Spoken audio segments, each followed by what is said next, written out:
Digitale. Sul telecomando della televisione digitale o del tuo ricevitore digitale puoi scegliere se vedere la TV o ascoltare la radio. Risintonizza i canali radio e troverai anche Radio Libertà, canale 252. la tua radio.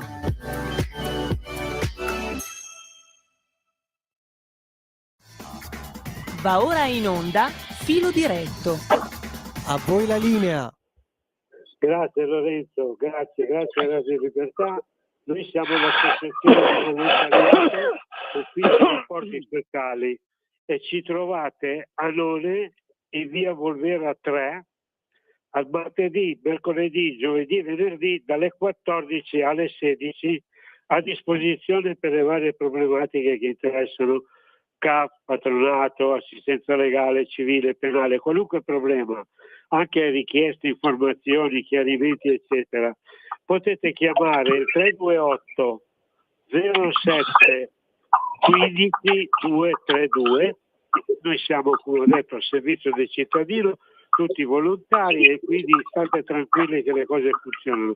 Se volete informazioni potete chiamare la nostra Radio Libertà allo 02 92 94 7222 oppure inviare dei messaggi al 340 67 09 659. Noi come filo diretto, come discussione di base, abbiamo, come voi già sapete, le problematiche che riguardano il nuovo codice della strada.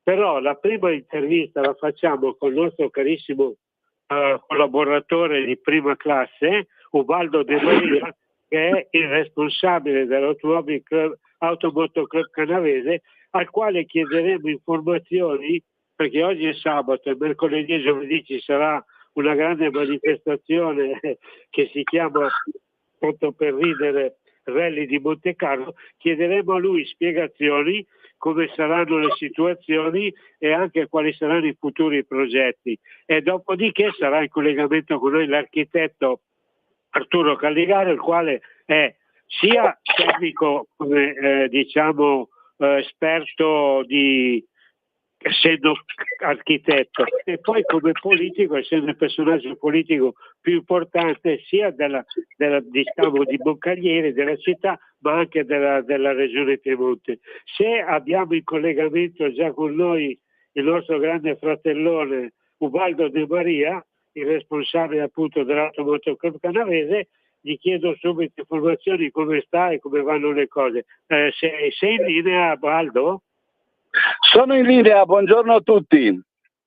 Scusami Ubaldo, ti rompo le palle perché ho bisogno che tu spieghi, perché il tuo lavoro, come sarà mercoledì, giovedì gli avvenimenti per quanto riguarda il Rally di Monte Carlo e poi eventuali altri progetti. Dopodiché ti lascerò andare perché non voglio rovinarti tutta la mattinata e poi dopo saremo in collegamento con Arturo. Quindi Ubaldo, vuoi spiegare bene come stanno le cose, com'è e come sarà mercoledì, giovedì quando sarà l'avvenimento? Grazie, a te la parola Ubaldo. Grazie a tutti. Allora, buongiorno innanzitutto. Cosa devo dire? Di nuovo Torino accoglierà la partenza di un gruppo di auto storiche che partecipano al Rally Monte Carlo storico. In questi giorni, oggi si sta svolgendo il Rally di Monte Carlo classico, chiaramente più moderno, con le VRC che stanno dando uno spettacolo fantastico. Devo dire subito una cosa, sono molto contento che qualcuno ha deciso che forse le macchine ibride non erano proprio molto adatte a fare un rally, e quindi si è tornato nelle macchine moderne ad utilizzare i motori termici standard normali, quindi decisamente con meno peso, meno problematiche se succede un incidente, meno guai in generale. Tornando a noi, mercoledì arrivano le vetture che parteciperanno partendo da Torino al Rally di Monte Carlo storico, e giovedì ci sarà appunto la partenza da Piazza Castello con come coreografia o contorno diciamo che queste mi pare quasi 80 vetture che poi proseguiranno fino a Pinerolo e poi a Sestre, dove ci saranno dei vari controlli orari, per poi raggiungere nella nottata il Principato, per un tratto diciamo così, di percorso cittadino. Ogni vettura sarà scortata da una vettura staffetta che nel caso mio personale mi fa molto piacere. Alcune vetture saranno presenti, tra i quali la mia, compreso me, con la Delta, quindi vetture del gruppo Delta One, e altre vetture diciamo così moderne, che comunque faremo tutti insieme la staffetta a queste vetture, a questi concorrenti, che avranno un bel da fare, in poche parole, anche perché quest'anno Monte Carlo è più che mai, da quello che so, come si può dire, non mi viene la parola giusta in questo momento, ma è una sorpresa quasi ad ogni prova speciale, nel senso che hanno provato quando sono stati a fare le prove, a ricavare le note, i vari piloti, diciamo che erano sotto l'acqua. Oggi si trovano con l'asfalto asciutto ma molto sporco, questo è quello che sento, e quindi le possibilità che ci siano tanta neve la prossima settimana per le vecchiette è quasi certo. Quindi avremo con noi anche il nostro marchio Delta One. Assolutamente sì, difatti c'è il marchio Delta One, c'è il club, sarà presente appunto con tutti quelli che riusciranno ad avere l'opportunità di partecipare. Tieni presente che siamo durante la settimana e qualcuno magari lavora ancora, e quindi questa è nella giornata di giovedì, essendo una giornata di lavoro, magari non tutti potranno essere presenti, però diciamo così una buona parte ci sarà. E più altre vetture, mi hanno detto alcune vetture diciamo così fuori serie, qualcuno che non ha problemi e che magari non so, ha una Ferrari o una Lamborghini, e chiaramente faranno questa cosa assieme a noi. Quindi se vengono mercoledì e giovedì trovano te, e poi dopo giovedì allora c'è la partenza, no? Però esatto. Dopo l'avvenimento di giovedì appunto del rally, gli altri prospettive, c'è qualcosa in previsione tra febbraio, marzo, aprile, o dobbiamo aspettare ancora qualche altro avvenimento in ritardo? Allora, al momento ti dico molto, ne volevo appunto anche parlare. C'è una grossa problematica nel nuovo sistema, dove praticamente tutte le ASD, tutte le associazioni dilettantistiche sportive, quindi sia di auto che di moto eccetera, devono essere praticamente rifare lo statuto in virtù di quello che è il nuovo corso di legge in merito a queste cose. E dico la verità, anche nel caso dei commissari di percorso per i rally, o per i rally o per le gare comunque di velocità su strada, si stanno sorgendo abbastanza problemi in generale, per dirla proprio senza mezzi termini, con quello che potrebbe essere come ricevere i rimborsi, in poche parole, come ottenere praticamente la giusta compensa, o meglio, non ricompensa, ma almeno il pagamento delle spese che le persone sopportano per appunto fare queste manifestazioni e permettere queste manifestazioni. C'è un po' di problemi, difatti anche il calendario rally diciamo è stato emesso, ma non è ancora sicuro, perché anche gli organizzatori hanno dei grossi problemi in questo senso. Insomma, parliamoci chiaro, se io sono un commissario, lo faccio per passione, mi alzo magari alle 4 del mattino per essere presente al freddo in una prova speciale, per permettere che il rally possa essere svolto, però però non dico che voglio guadagnare qualcosa, ma almeno pagarmi le spese direi che è il minimo, e a quanto pare c'è qualche problema appunto per questo, diciamo, questa cosa. Quindi è ancora tutto un po' sull'aspettativa. Vediamo l'evolversi, anche perché questa situazione pian piano appunto stanno venendo fuori tutte le problematiche e chiaramente cercano di metterle a posto. Ma c'è Almeno un'altra cosa, speriamo. allora, Valdo, c'è anche un'altra Dimmi. cosa. Visto però il rally si fa giovedì, venerdì, mercoledì, giovedì, cioè, Sì, no, questo io sì, voglio questo è dire, fatto, certo. visto che ci ascoltano e sai che ci ascoltano in tanti e sanno chi sei, perché fai parte del gruppo di volontariato, del mio gruppo, quindi sei un Certo. fratellone come l'altro, come Arturo. Se la gente ha dei problemi e vuole avere informazioni, possiamo metterli in contatto con te o creo dei problemi, ti creo dei problemi? Se qualcuno vuole chiarimenti al tuo livello, Ma per la partecipazione, al la mio livello condizione, cerco, eccetera, per quello che possiamo posso cerco, dire anche di perché contattarci e di parlare poi con te o ti creo problemi? no, qualche notizia, diciamo così, da parte del CUG, dell'Associazione Commissari di Torino, qualche notizia in più ce l'abbiamo, qualche prospetto è già venuto fuori, c'è stata anche un'assemblea, chiamiamola così, una riunione con degli addetti che hanno spiegato un po' queste problematiche un po' a tutti noi e non solo. Diciamo che è in evoluzione tutta questa cosa. Per carità, io per quel poco che posso sicuramente qualche notizia in più la cercherò di darla. Questo è quello che c'è a breve. Cioè, il calendario dei rally è stato già fatto, ma non ancora, diciamo così, ufficializzato nella totalità. Punto.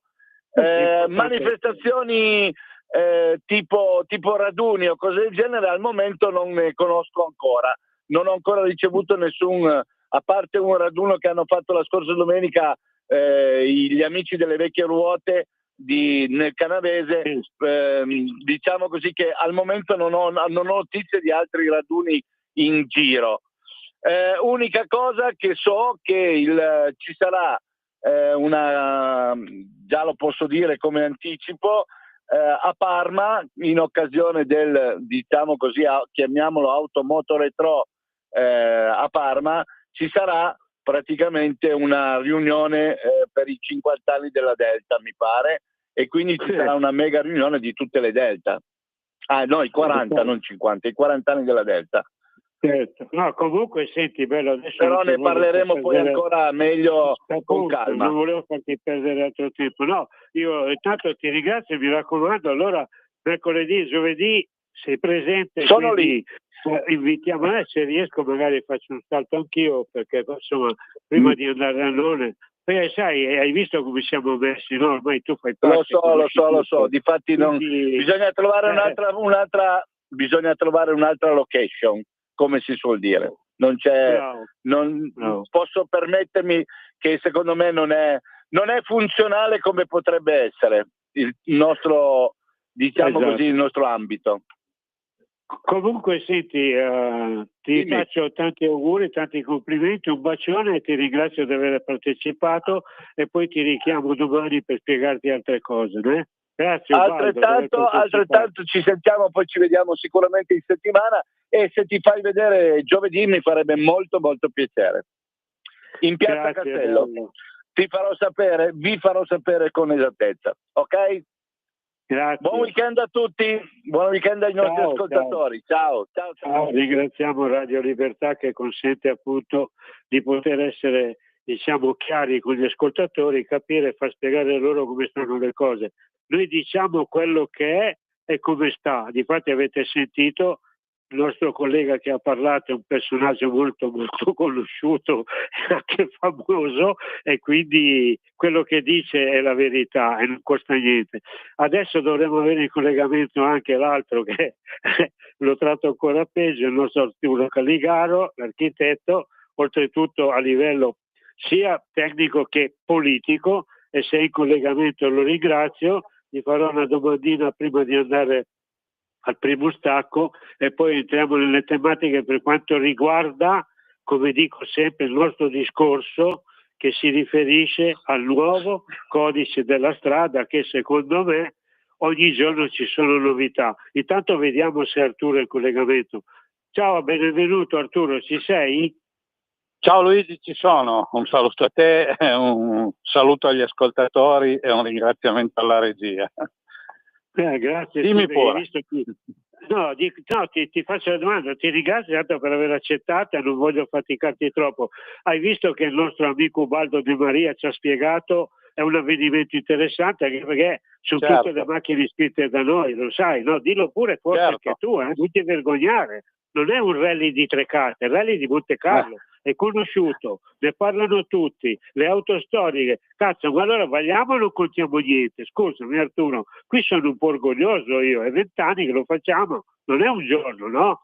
Quindi è giusto anche sottolineare che noi ci diamo da fare, chi ci ascolta lo sa, lo sottolinea, e l'avvenimento è molto importante. Che ne dici tu, mercoledì o giovedì? Pensi che riusciremo a fare un passaggio prima di entrare nelle tematiche del discorso di oggi? Cosa dici riguardo a quello che hai sentito, Arturo? Sì, puoi esserne orgoglioso perché sei uno degli artefici di queste manifestazioni e chi propugna in tutte le sedi il rispetto per questo patrimonio che sono le auto storiche. Tu e Ubaldo siete, diciamo, i massimi rappresentanti piemontesi in questo settore e grazie a gente come voi che questo patrimonio non si disperde e che viene tramandato alle nuove generazioni, perché dobbiamo tenere presente che molti giovani si interessano e si affacciano a questo mondo che per loro è sconosciuto proprio grazie a queste manifestazioni. Se noi proviamo ad esempio a chiedere a un giovane che ha preso la patente adesso che cos'è un carburatore, e ha difficoltà a capirlo perché adesso le macchine o sono elettriche o sono ibride o sono talmente tecnologiche che hanno delle centraline che controllano tutti e sono pezzi meccanici che non si usano più, però hanno fatto una storia, un'epopea, quindi fortunatamente esistono ancora molte auto che circolano e che sono dotate appunto di questa tecnologia che per molti è superata ma che è stata la base per poter arrivare alle auto attuali. Sono quelle che hanno in qualche modo interessato una generazione dove quando non c'era molta tecnologia c'erano molti più meccanici artigianali, perché chiunque che capisse qualcosa di motori poteva mettersi lì a regolare il minimo, tanto per farti un esempio, registrare magari l'afflusso di benzina, pulirsi un filtro, un patrimonio che adesso è scomparso e scompare e non so se le scuole professionali attuali insegnano ancora queste materie, però è un bagaglio culturale che ha fatto storia, soprattutto a Torino, nella nostra città, quindi grazie a persone come te, come Ubaldo, che questo patrimonio rimane ancora attuale e può interessare molti giovani che non sanno e non si ricordano più cosa voleva dire per la nostra generazione il rally di Monte Carlo, dove c'erano alcune squadre italiane, Lancia, Abarth, che proponevano delle macchine insuperabili e che vincevano questa competizione che era una delle più famose del mondo. Magari adesso appunto ha perso un po' il suo fascino, ma io mi ricordo i film storici sul rally di Monte Carlo dove partivano da tutte le parti d'Europa, dalle parti più remote d'Europa, si avvicinavano e dove passavano la gente riempiva le strade per vedere queste autovetture che erano capolavori di tecnologia ed erano gioiellini di ingegneria. Purtroppo oggi si è perso anche quello, non c'è più la partecipazione della gente, quindi anche il rally di Monte Carlo, quello attuale, ha perso molto del suo fascino. Però tu e Ubaldo siete quelli che riproponete queste emozioni che si vivevano una volta, magari cercando di trasmetterle alle nuove generazioni. Non so, Luigi, se per te è un tuo così. parere, prima di interrompere la prima parte, sulla storia che si fa a Parma l'Automoto Retro anche quest'anno Pro 2025. Che ne dici? Come lo vedi? Come la senti? Da Torino è andato a Parma. Io sono Anche molto lì, arrabbiato mi su sa che questa Automoto cosa. Retro a Torino, se ti ricordi, eravamo anche noi, molto C'eravamo anche noi importanti. presenti, certo, anche perché grazie appunto al fatto che l'automobile italiana, diciamo che è nata a Torino, e quindi è un po' come se a Roma gli togli il Papa.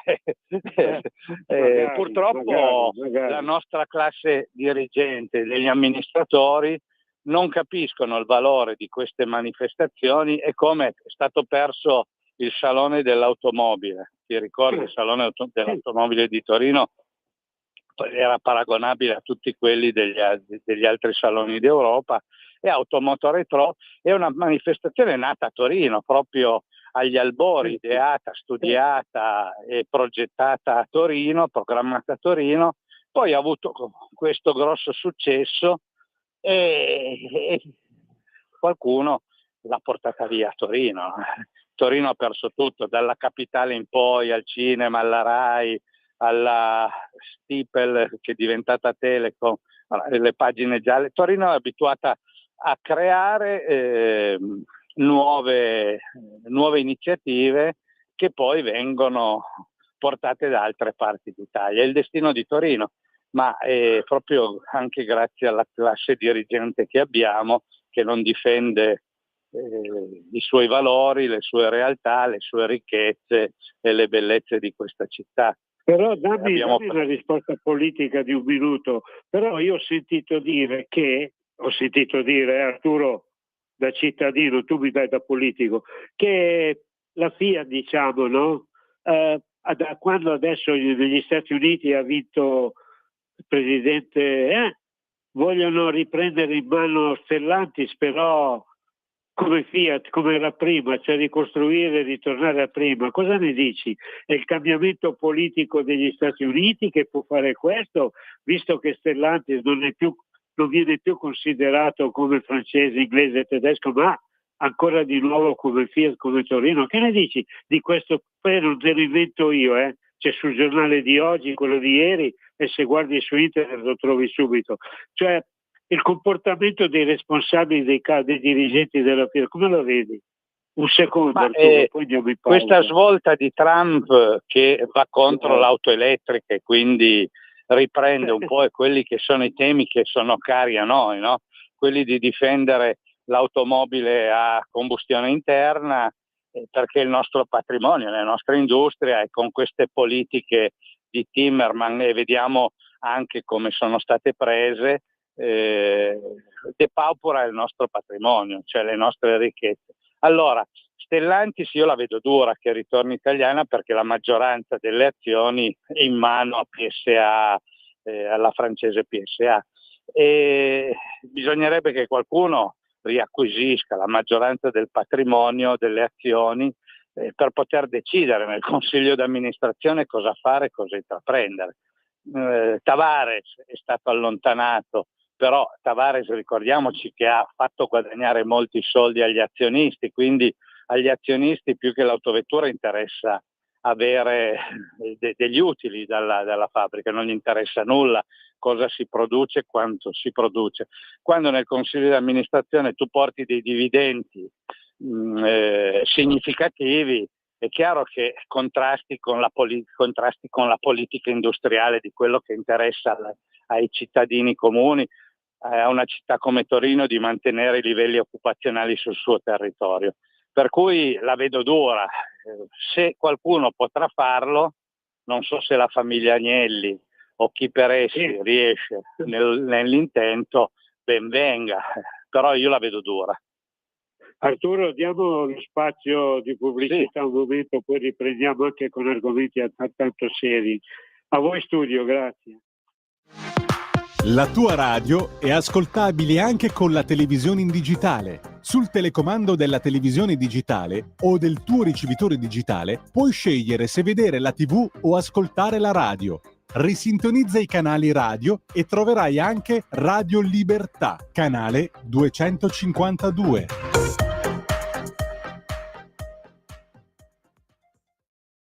Un nuovo modo per sostenere la tua radio. Visita radiolibertà.net. Ti basta un click e potrai versare il tuo contributo volontario direttamente online. Potrai donare con ogni tipo di carta di credito, anche prepagata. Ti aspettiamo online su radiolibertà.net. Sostieni la tua radio con il tuo contributo volontario. Radio Libertà. La tua radio. Diamo voce alla nostra gente. Voi la linea. Grazie. Allora riprendiamo la seconda parte, Arturo. E adesso io ti leggo il nuovo decreto per quanto riguarda il bollo auto 2025, dove c'è l'esenzione. Però io lo leggo e tu dai la risposta tecnica e politica, per piacere, Arturo. Perché, occhio, la buona notizia per il 2025 è arrivata. Io la leggo, tu la spieghi. Se hai un'auto con più di 30 anni, non dovrai pagare il bollo scritto in diretto. La conferma ufficiale garantisce che anche il prossimo anno l'esenzione resterà in vigore 2025-26. E la cosa più comoda, io non l'ho capita, è che non serve fare nulla perché il beneficio viene applicato in automatico. Questa misura è una vera boccata d'ossigeno per gli amanti delle auto storiche. Permette di continuare a mantenere queste vetture senza aggiungere ulteriori costi. Un riconoscimento per chi tiene viva la passione per i motori d'epoca e si impegna a conservare un pezzo della nostra storia su 4 ruote. Io l'ho letta, penso di averla capita, però preferisco che tu dia il parere tecnico e quello politico. Su questa è legge, Arturo, cioè non serve più essere iscritti a X, a Y e Z perché la macchina di 30 anni così ha diritto, così no. È stato azzerato tutto o ho capito male io? Com'è il tuo parere su questa cosa, Arturo? Sì, è il decreto 194 sulle semplificazioni, che stabilisce alcune norme, tra queste norme quelle che hai citato tu. Altre norme per quello che riguardano gli utenti del nostro sportello, delle persone che vengono da noi a chiederci informazioni, c'è anche la semplificazione, tanto per farti un esempio, dove non dovrai più pagare i bolli e i diritti per la riunione di usufrutto. Cioè quando muore magari uno dei due coniugi, l'altro coniuge rimane usufruttuario dell'immobile, magari con un testamento, e alla morte anche dell'altro coniuge i figli dovevano fare un esborso economico per poter regolarizzare l'intestazione al catasto. Adesso la norma dice ha introdotto un automatismo, quindi si riduce la burocrazia. E anche in quello che dicevi tu, in teoria si è ridotto un passaggio burocratico. Resta da vedere perché lo Stato emette delle norme, però sappiamo benissimo, e tu lo ricordi e te lo ricordi quando eri consigliere regionale e che affrontavi queste tematiche sulla riduzione del bollo, ad esempio alle auto dopo i 20 anni, e tutte le battaglie che hai fatto. Quindi anche qua dovresti dirlo che cosa hai fatto, non devi peccare di modestia.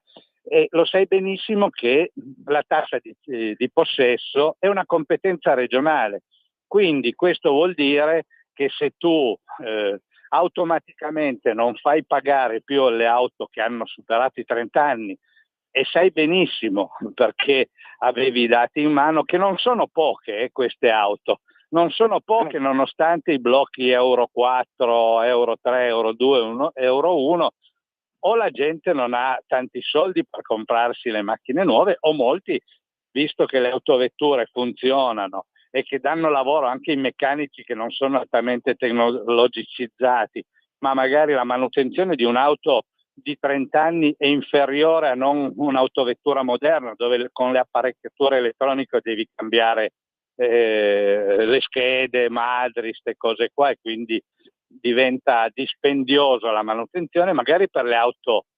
datate questa manutenzione costava molto di meno, perché era più semplice la manutenzione e lavorare su questi motori. Per cui anche l'invecchiamento della popolazione, quindi tu vai avanti negli anni, dici ma cosa mi compro l'auto nuova, c'ho la mia che va ancora bene. Quindi questo ragionamento è un ragionamento che porta ad avere numeri significativi. Quindi la regione perdere questi introiti, se non c'è da parte dello Stato una compensazione sotto altre forme, la vedo dura, perché sono loro che gestiscono il tributo. E allora ogni regione dovrà adottare un regolamento, fare una legge finanziaria, modificare il suo bilancio per recepire quello che dice la normativa nazionale. E tu sai benissimo che gli enti locali, regioni, in uno Stato come il nostro, prettamente centralista, anche se c'è una forma, non quella della nuova legge, ma attualmente non esiste quasi autonomia per i comuni. La riforma costituzionale fatta dalla maggioranza di centrosinistra ha portato sì un po' più di competenze alle regioni, ha creato anche molti conflitti, ma non ha portato nulla a livello comunale. Quel principio di sussidiarietà che la Lega propugnava, cioè la riscossione dei tributi e l'attuazione delle regole e dei regolamenti deve essere portata più vicino al cittadino possibile. Quindi anche la raccolta dei tributi, quindi comuni che incassano i tributi, ne trattengono per il loro uso, trasmettono alle province quello che serve alle province, alle regioni quello che serve alle regioni, e alla fine allo Stato per le competenze nazionali, che dovevano essere molto limitate. Ebbene, questo concetto e questo principio si è fermato. Alle regioni che doveva andare una competenza come quella dell'IVA è rimasta la competenza sul bollo auto, per cui una competenza residuale all'interno del bilancio regionale, ma che per molti enti locali vuol dire poter finanziare altre iniziative o fare leggi che agevolino i cittadini in un altro modo. E togliere una parte del loro contributo, dei loro incassi erariali, farà in qualche modo urlare a molte amministrazioni, a protestare e quant'altro. Quindi questa norma, che è legittima e condivisibile ed è finalmente che è stata fatta, ma diciamolo, è stata fatta anche sulla sollecitazione delle associazioni che gestiscono i registri storici, è stata portata avanti con tenacia anche da te quando eri in regione, l'hai ripetuto molte volte in radio, perché il ragionamento è che un'auto che dopo 30 anni quasi quasi sia ripagata, con quello che i cittadini hanno pagato di tassa di circolazione per alcune autovetture, si sarebbe potuto io volevo ricomprare. che tu sottolineassi, chiarissi, perché dice Arturo, io è lì che mi fermo, qui dice la cosa più comoda è che non serve fare nulla perché il beneficio venga applicato in automatico. Non deve fare nulla, cioè non devi andare da nessuna parte a reclamare, regione o non regione, almeno così c'è scritto, o no? Sì, è un automatismo previsto appunto dalla semplificazione burocratica, ma è un automatismo che comporta il fatto che il cittadino non debba fare nulla, ma lo Stato deve dire alle regioni quella fonte di reddito non ce l'hai più adesso, no? Quindi in qualche modo ti compenso quello che non hai incassato per le autovetture di 30 anni, che automaticamente e senza fare nulla non pagano nulla, ma la regione si trova con un buco di bilancio, perché se c'era una previsione di introito tassa di possesso delle autovetture, e una parte di questa verrà erosa e non ci sarà più. Quindi l'automatismo per i cittadini è lodevole, la semplificazione è sempre un fattore positivo per i cittadini, dovrebbe essere molto più spinta anche in altri contesti, no? Cioè, lo vediamo con l'autovettura che sì, adesso è un po' semplificata, ma ci deve essere un atto, non è più complicato come una volta che devi andare dal notaio, però le spese che affronti non sono variate. E un cambio di proprietà costa, no? Ancora al giorno d'oggi da noi costa molto proprio perché dobbiamo affrontare la burocrazia. Nelle altre parti d'Europa questo costo non c'è. Allora non è solo il settore delle autovetture, ma la semplificazione è una cosa lodevole in tutti i campi.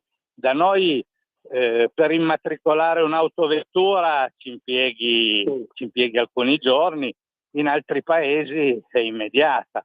All'apertura di un'attività economica, come molta gente viene da noi per chiedere appunto che documenti bisogna fare per aprire anche solo un negozio, devi andare dal comune, devi andare alla Camera di Commercio, una serie di procedure burocratiche, mentre ad esempio negli Stati Uniti, tanto perché è stato eletto il Trump, da un giorno all'altro tu puoi aprire un'attività commerciale semplicemente, da noi serve un anno almeno, per cui capisci che ogni semplificazione è una cosa ben fatta. E in questo caso abbiamo iniziato una cosa lodevole, un automatismo per i cittadini, vedremo cosa ne dicono le regioni. Adesso c'è un'altra notizia, Arturo, quella è personale, privata, perché noi, essendo in Piemonte, a Torino, è giusto che parliamo di quello che succede, no? Riguardante a tutte le persone che vengono da noi, i nostri automobilisti, motociclisti, cittadini, eccetera. Qui dice, e ritorniamo sul discorso monopattini, che a te piace, che sei quello che l'ha fondato e lo sosterrai finché campi. Qui dice, Arturo, che a Torino, dice monopattini truccati arrivano i misuratori di velocità, così sarà possibile sequestrarli. E dice, poi riferisci tu, il comune di Torino acquisterà un misuratore di velocità, poi mi dirai quanto può costare, come diavolo sono fatti, per scoprire i monopattini o le bici elettriche truccati che circolano per le vie della città. A dirle è stato l'assessore alla sicurezza rispondendo a un'interpellanza del consigliere di Forza Italia, forse un consigliere della destra, perché dice banchi di prova contro i mezzi truccati. Dice, credo sia sotto gli occhi di tutti il fenomeno del monopattino e delle biciclette elettriche palesemente fuori legge. Quindi perché si dà il consenso di fabbricare monopattini e bici elettriche fuori legge, cioè non legali? Cioè, com'è possibile? Cioè, se io faccio il pane devo usare la farina, non devo usare il cemento, credo, forse sbaglio. Dice al punto che basta percorrere, per esempio, per via Milano per vedere sfrecciare i mezzi di quel tipo a velocità pazzesche che raggiungono anche, Arturo, anche i 60 e 70 km orari. Purtroppo la polizia locale, ti segui, non ha in dotazione gli strumenti operativi per poter accertare le irregolarità e la manomissione di questi mezzi. Parliamo di monopattini, Arturo, roba che c'è già, roba nuova. Quindi ci vorrebbe, dice, un banco prova mobile, per intenderci come quello che utilizzano in motorizzazione per calcolare le velocità dei veicoli durante le revisioni, in modo da poter contestare il superamento dei limiti consentiti e poter sequestrare i mezzi irregolari. Quindi dice che il banco di prova, che arriverà presto, visto che l'assessore avrebbe dato a disposizione agli uffici di acquistare questo tipo di apparecchiatura già utilizzata da altre grandi città italiane, Tu ne sai qualcosa, li conosci? Perché dice quante multe sono state fatte, tanto per dire che parliamo di Torino con dati alla mano, Arturo. Fino al 18 novembre del 2024, cioè dicembre di 2 mesi fa, sono state emesse, Arturo, 3.956 multe a conducenti di monopattino, di cui 1.496, diamo i dati esatti, quindi non possono contestarci, per comportamenti non conformi dei conducenti. È sbagliato quello che ti ho letto? Cosa vuol dire? Come la mettiamo? Cosa dobbiamo fare? Come si risolverà questo problema? Tanto Arturo si sta riempiendo di monopattini nella città. A te la parola, vai. Sì, adesso si sta riempendo, fra un po' si svuoterà. Ma ci sono due ordini di ragionamento. Uno che dovrebbe andare a colpire chi vende i monopattini importati, che sono quasi tutti di fabbricazione cinese, quindi in uno Stato che non rispetta regole esporta di tutto, lo vediamo in tutti i campi, per cui il fatto di realizzare monopattini con prestazioni superiori a quelli previsti dal codice, per loro è una fonte di reddito. Dall'altra i venditori e i distributori che dovrebbero essere controllati e in qualche modo dovrebbero essere sanzionati per la messa in vendita. Però queste apparecchiature sono facilmente modificabili anche in maniera artigianale per modificare la potenza di un motore elettrico. E poi arriviamo sul discorso propagandistico dell'assessore. Un banco di prova per una città di 1.800.000 abitanti e con tutto l'indotto della provincia è una cosa ridicola. Poi io li vorrei vedere, i vigili, essere messi per strada con questo banco di prova in via Milano, dove a malapena ci passano 2 tram. Allora, un conto sono le dichiarazioni propagandistiche dell'assessore che deve rispondere di queste cose, sapendo benissimo che non è una strada praticabile perché necessiterebbero di numerose pattuglie dispiegate sul territorio, e sappiamo benissimo che oramai la polizia municipale diventa una figura mitologica, non solo a Torino ma anche in tutti i comuni della cintura. Quindi la presenza, il presidio del territorio non viene fatto e ancora meno verrà fatto per i monopattini. I dati che hai citato tu sono i dati reali di una realtà che però di sanzioni che sono al di là di quello che sono esclusivamente quello della velocità, perché la velocità ha necessità di strumenti meccanici per misurarla. Un conto è rilevare il fatto che hai parcheggiato fuori dagli stalli, che sei transitato sul marciapiede, perché è una contestazione oggettiva che poi è immediata e non confutabile. Una cosa è discutere sulla velocità, e sappiamo benissimo che se viene contestato l'eccesso di velocità a un monopattino, e lo vediamo per le autovetture, da un'apparecchiatura non conforme, solo autorizzata ma non collaudata, vediamo i giudici di pace che danno ragione agli utenti, giustamente, e la marea di ricorsi che di queste sanzioni viene fatta non viene riportata dai dati, perché sono tutte infrazioni contestabilissime, alcune di queste, perché mancando fino all'altro giorno una normativa specifica dal codice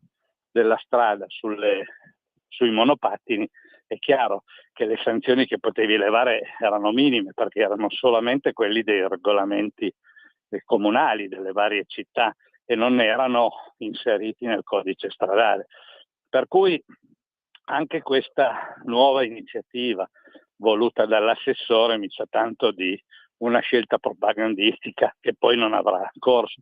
È un po' come quando si volevano spaventare i possessori di auto Euro 0, 1, 2, quando agli inizi non vi erano i controlli fatti con le telecamere, con gli spettrografi. La polizia municipale aveva comprato gli spettrografi per vedere e misurare i gas di scarico, gli opacimetri, aveva comprato queste apparecchiature che però penso che nel giro di pochi mesi siano finite in qualche magazzino e non più utilizzate, anche perché tecnicamente è molto difficile elevare una sanzione in questo settore. È molto più facile con una telecamera sanzionare 1,4 euro anche se non emette inquinanti, perché il proprietario l'ha sempre tenuto sotto controllo. Allora siamo in questo campo dove diamo molto spazio all'ideologia e non alla realtà delle cose. Per fortuna che il trend si inverte con quello che è successo negli Stati Uniti, dove il mondo reale ha vinto rispetto al fantastico mondo di questi ambientalisti, di questi ecologisti. Quindi anche i monopattini. La gente che viene da noi a reclamare, Arturo, sono i cittadini, ma non solo perché il monopattino c'è. Ti ho detto, perché intanto si permette la costruzione di monopattini regolari e si permette la velocità del 50-70. Arturo, in via Milano o in corso Marconi a 80 all'ora non ci puoi andare a 70 all'ora. Se in macchina ti dicono che non puoi superare i 10 km all'ora, sto dicendo cazzato, è la verità, dai Arturo. Sì, ma hai perfettamente ragione. Purtroppo non si può andare. I cinesi, il nostro assessore è in grado di andare a dire ai cinesi non producete più quel tipo di monopattini perché supera i 40, i 30 all'ora, può imporlo ai cinesi. I cinesi lo producono. Se c'è qualcuno che lo compra, bisognerebbe andare a colpire gli importatori che vendono un prodotto fuori legge, no? E purtroppo gli importatori a volte sono gli stessi cinesi che ogni anno cambiano ragione sociale, quindi è difficile per la nostra burocrazia andare a individuare poi chi sono i responsabili. E quindi rimane tutto sull'utente finale, no? Il carico. Tu hai perfettamente ragione, bisognerebbe impedire che si producano, ma è un po' come il ragionamento delle armi, perché una pistola io la posso produrre che fa più danni che non un monopattino se non è usata bene e non la posso vendere. Per venderla devo chiedere a chi la compra il porto d'armi e 1000 altre incombenze e non può essere venduta liberamente. Bisognerebbe adottare un sistema dove chi vende si assume una certa responsabilità e sottoscrive proprio una dichiarazione di responsabilità nei confronti sia dello Stato sia dell'utente. E per cui, certo, i cinesi lo sappiamo benissimo, producono di tutto, producono anche le cose tossiche che vendono in tutto il mondo. Sta a chi le vende poi dover verificare e non per il semplice guadagno vendere di tutto, dovrebbero essere più responsabili. Dovrebbe esserci anche un albo, anche lì, come succede per tutte le professioni, come succede per gli ingegneri, gli architetti, i medici, e la tua responsabilità personale, sei iscritto a un ordine che garantisce che tu hai i requisiti idonei per svolgere quel lavoro. Purtroppo in Italia, prima che si adeguino le norme alla realtà, ci passano degli anni. Quanti anni ci sono voluti per regolamentare i monopattini? Sono stati necessari molti morti, molti incidenti prima di arrivare a capire che erano mezzi pericolosi. All'inizio si è sottovalutato il problema. Ci sono passati anni, ci è voluto Salvini che mettesse mano al codice della strada per regolamentare. Ma i monopattini da quanti decenni sono che girano per le nostre città? E prima non erano regolamentati. Adesso la regolamentazione ce l'hanno per fortuna e bisognerà nei decreti attuativi che si assegni anche la responsabilità non solo agli utenti ma a chi li vende questi mezzi. Sì, ma l'importante è che noi ne parliamo, però sembra che qualcuno ci ascolta o non ci ascolta. Cioè, tu stai dando spiegazioni politiche perché sei un personaggio politico, ma anche tecniche perché tu le vivi, quindi hai più tu li trovi tutti i momenti davanti a te, questi qui, monopattini o non monopattini, o la stessa strada che fai tu a 10 all'ora, il monopattino la fa a 50, ma di fianco a te. Hai capito dove ti voglio dire? Oppure attraversare le strisce, invece di chiedere dalla bicicletta e andare a piedi, la attraversano elettricamente parlando veloce. L'ho visto ancora ieri, Arturo, non è che ti racconto cazzate. Allora cosa dobbiamo fare? Noi che parliamo, diciamo, cerchiamo di farci capire, o qualcuno o nessuno ci ascolta, cioè, come possiamo risolvere i problemi? Finisci perché manca pochi minuti, 1 minuto o 2, Sì. Vai Arturo. È come l'altro esempio, qua girando per strada, quanti ciclisti vedi nelle strade che magari sono in 3 o 4 e non usano le piste ciclabili dove ci sono, perché andare sulla pista ciclabile per gente che si sente coppi magari è una diminuzione.